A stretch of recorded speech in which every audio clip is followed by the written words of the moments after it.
ATB-TV. I'm Darren Dance and I'm here with Shona Drechsler, who has just returned from the US of A. Yes. How was it?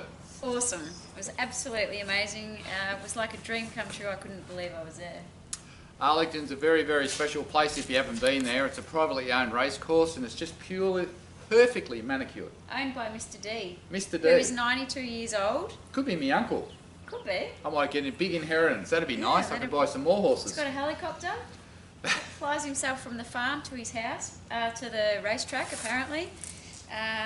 He spoke to everybody individually to make sure that their accommodation was good, the food was good, and you know, we couldn't have been better looked after.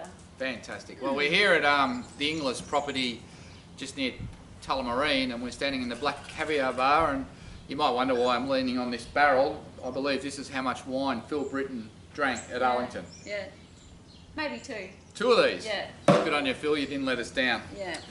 Let's talk about Arlington and Dandino.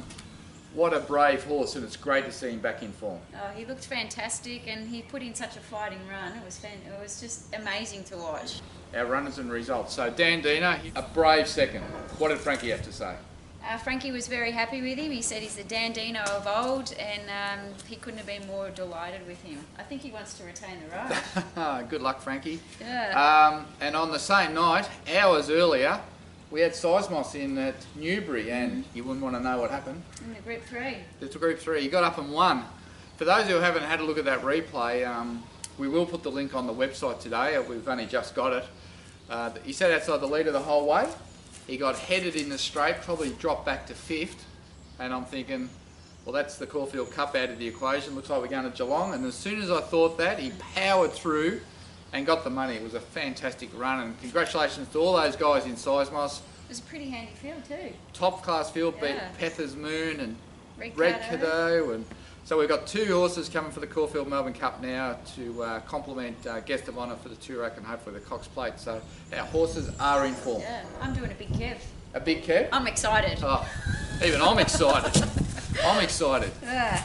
All right, well, let's go through. Locally, we first of all we had Mumbai come fourth at Mornington. You'll have to speak about these results because I was not here. Yeah, look, I thought Mumbai ran well. She was fourth, caught 3 wide, and just exposed to the lead probably a little bit too early, and just battled on for 4th. She's just a wet tracker. Her career's almost done. Yeah.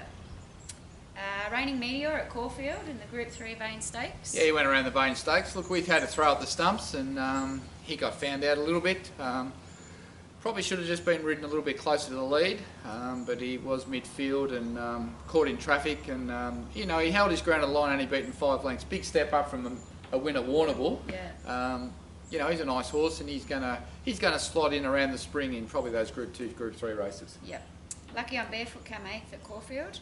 Yeah, he wasn't beaten far either. Just the track was probably a bit firm for him, and the competition just a bit strong. But Lucky's a midweek sort of horse, maybe a country handicapper, and we've just got to try and find the right race. Problem is now, of course, the tracks are going to dry out, and it's going to make it hard. Yeah.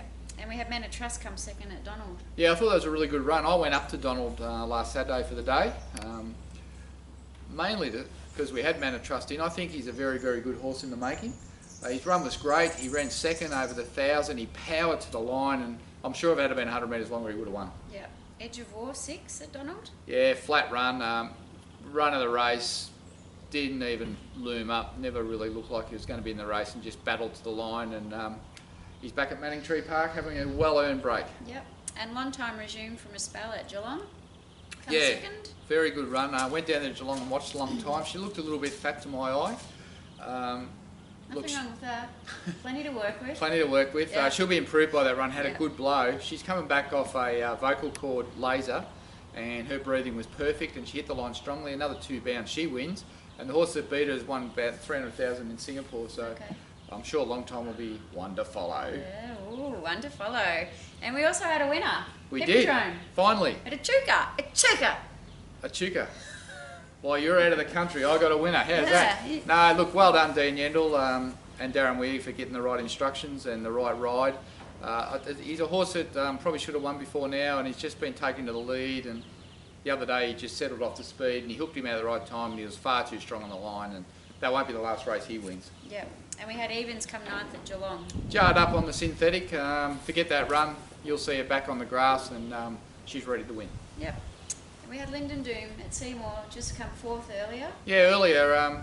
She's a filly who ran second at Bendigo a couple of weeks ago, and the winner, Sabatini, went on and won the Quizette Group 3. You wouldn't believe it, would you? But today she went up to Seymour, and it was a very, very strong race. A lot of these horses that finished around it today, she ran 4th. You'll see them in the spring. Yeah. They're some of the better 3-year-olds. So a lot of Melbourne trainers took their horses up there because it was on turf. Yeah, we're looking forward to Lyndon, and we think she's got a bit of ability. Good. What's coming up?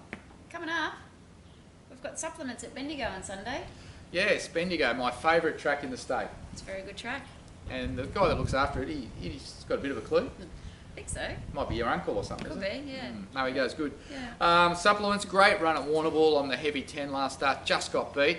Back to Bendigo, probably on the, I don't know what the track will be, probably dead. I prefer if it was slow to heavy, but she's in good form and she's busting to win a race. Yeah, we've also got Short Espresso accepted, but he's 4th emergency, so I don't think he'll get a run. Failing he gets a run, he's going to go to Geelong on Friday on the synthetic. I hope he gets a run, because at Bendigo on the grass, I think he's a real chance, and I know Craig Newitt's really keen to ride him, so if emergencies 1, 2 and 3 could all scratch, I'd be most grateful. Yeah, that would be nice. He's going well, that horse. Yeah. And we're off to the Bull on Monday with General Moore. Yeah, look, his 2 runs this time in have been shocker. He's racing and trying for his life on Monday. Surely it's going to be a slow 7 or a heavy 8 down there. So he's raced well there before, but look, 3rd up, he needs to do something. Yeah. And then we're off internationally. We've got Collini. Yeah, look, Collini's entered for at least 3 races this week over in the UK. He's our only other international that hasn't qualified for the big races this year. We just haven't been able to get him back into the right form. Track work's been outstanding, but he's just not letting down properly. So he's in the Ebor. If he gets a run, he'll run in that. Otherwise, there's a couple of other races there that Marco's got him in. And we really want to see him find his best form. He's going to be ridden really cold and let hit the line, which is what he was doing when he was in Australia. Yeah. And first start for us, after a very long quarantine, we've got Canneridge. Yeah, Canneridge, probably the forgotten horse. She's a mare that we bought in South Africa, and we campaigned down there. She had 4 or 5 runs for us down there, and then she ran a couple of nice races. She's a sprinter, so we moved her up to Newmarket to Marco Body to see if we can win some black type in the UK before we put her in foal to a serious stand. I had a look at her when I was up there in June. She's a magnificent looking mare. Her forearms are that wide. Like, I've never seen a mare so strong. And Marco's really wrapped with her. She's got a rating of 82 up there, and he thinks she should be a 100 rater, and he's really excited about seeing her. So when's she in?